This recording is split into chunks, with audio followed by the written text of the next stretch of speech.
Welcome back to Joe's Son of Boxing. You know, you have a long day at work sometimes and your neck's aching and you've got a headache, and I had one of those today. It's a bit of a mare, so if I fall asleep halfway through making this video, don't take it personally. It's just me because I'm knackered. Anyway, let's talk big female fight coming up. It's a rematch between Mikaela Mayer and Sandy Ryan, and it will be this Saturday. It's over in Vegas. Mikaela Mayer, 20 wins with 5 stoppages, 2 defeats, which we'll talk about in a moment, and Sandy Ryan, 7-2-1. That's all she is, but she is still a former champ because she won the WBC, WBO. Well, no, she didn't, because she drew, didn't she? That was a Jessica McCaskill thing. WBO. She won. She definitely had the WBO title, and then she fought a draw with McCaskill. That's right. Who had the WBC? Okay, got you. My mind's wandering. They're welterweights, by the way. I should point that out. But she's only 7-2 with 1 draw. The draw being against McCaskill. She lost early on in her career to a girl called Erica Farias, who's a pretty decent fighter, much more experienced than Sandy. And then she won the rematch, unanimous decision. She lost a split decision and won a rematch. And there was, I think Eddie Hearn questioned Sandy's dedication, not training regularly, not giving it all, and so on. Maybe he was just being a bit, a little bit of tough love, maybe, perhaps. Do you know what I mean? But it seemed to work because she won the rematch, went on, and because she's connected to Matchroom, she got the opportunities. As we know, there aren't a great deal of world-class fighters in each women's division. But she picked up the belt. And then last September, she had a good win over Terry Harper, actually. Terry Harper's returned to lightweight since then, but she stopped Terry in 4 rounds. I think Steffi Bull retired Terry because she was getting beaten up rather than just beaten. So that was a really good win. And for that reason, a lot of people thought she might beat Mikaela Mayer. More experienced, and also the first fight was at Madison Square Garden. But Mikaela won a majority decision. Now, Mikaela, like I say, she's 20-2, but you can make a case for her being undefeated. In fact, I would make that case because I thought that her 2 defeats, the first against Alicia Baumgardner in 2022, and then that was a split decision, and another split decision to Natasha Jonas. Both of those fights were in England. I thought she won both those fights, to be honest with you.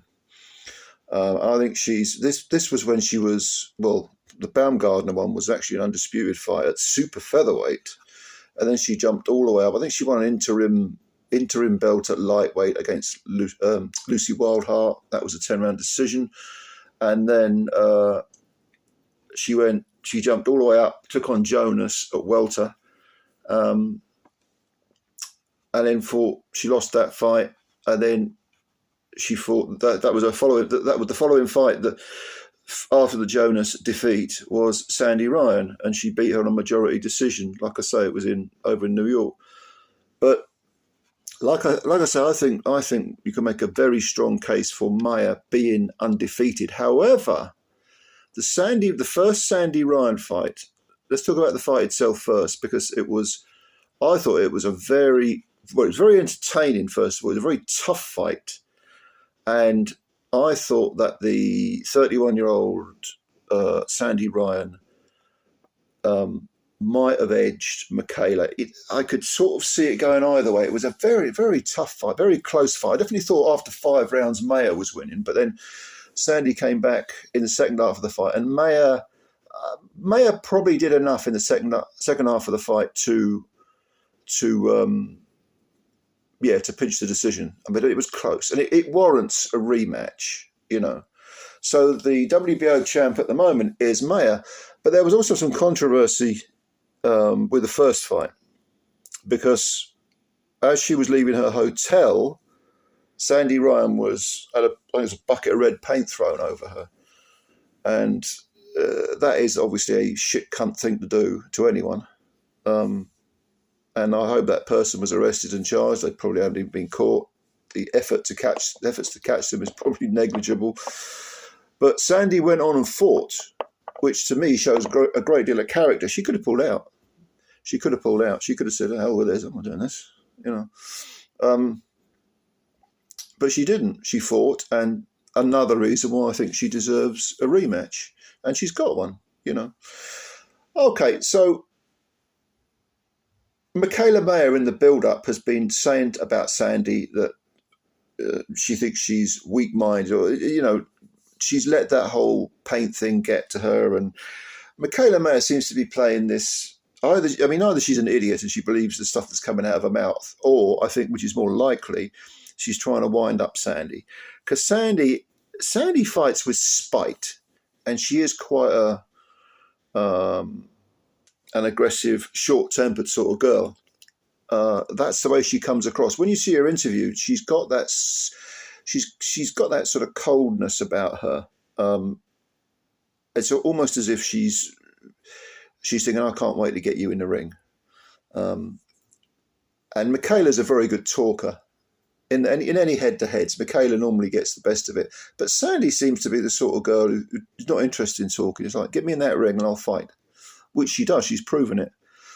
So I think any comments that she's weak are very wide of the mark. And again, I think Mayer, I've seen her interviewed many times. I've seen her as a commentator. She's way too intelligent to believe the sort of nonsense she's talking. She also says she thinks Ryan is scared of her. And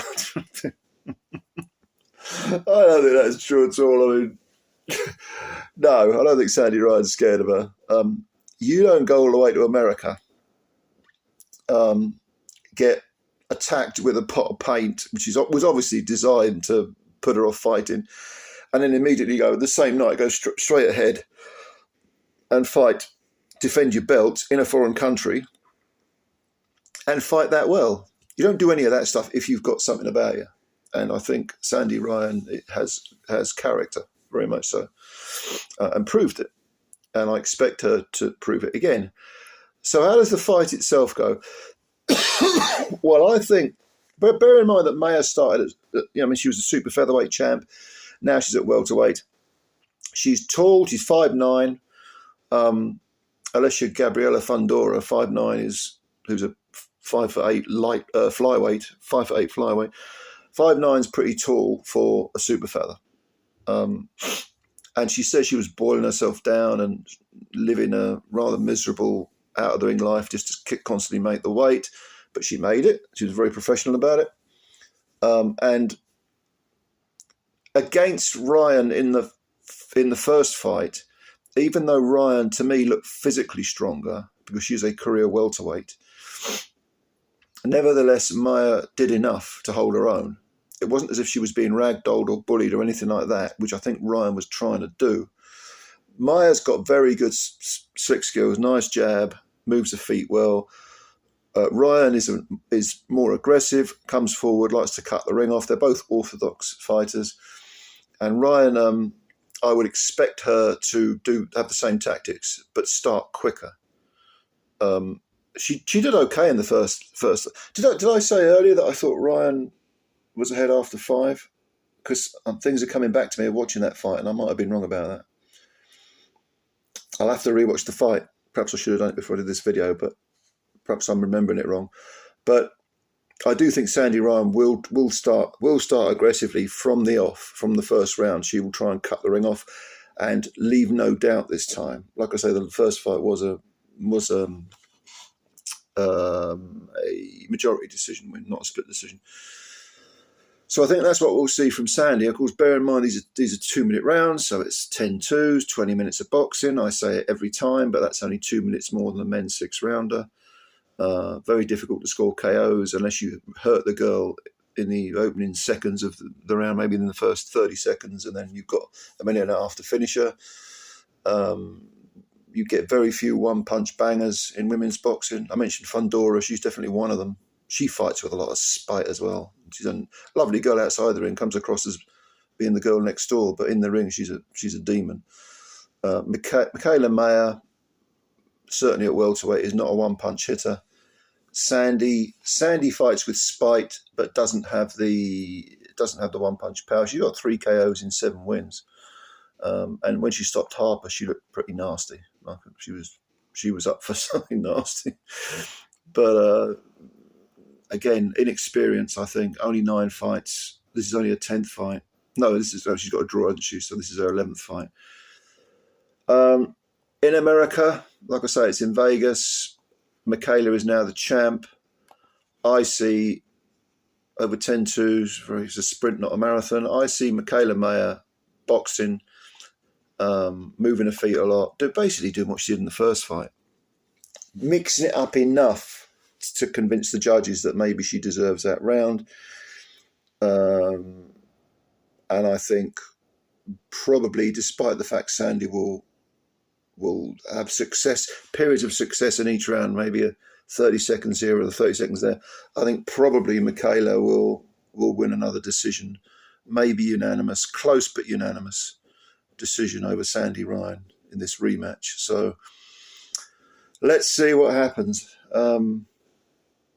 I kind of no, I'm not knocking Mikaela Mayer. I want the best girl to win and so on, but I do feel Michaela's had the wrong decisions go against her. I think she should be undefeated, to be honest. But after what happened to Sandy before the first fight with the paint thing, and the fact that she still defended her title in America, went ahead and gave the hometown girl such a good fight. I hope Ryan wins this one, and then they can set them up for a decider, trilogy, which would benefit both girls financially as well.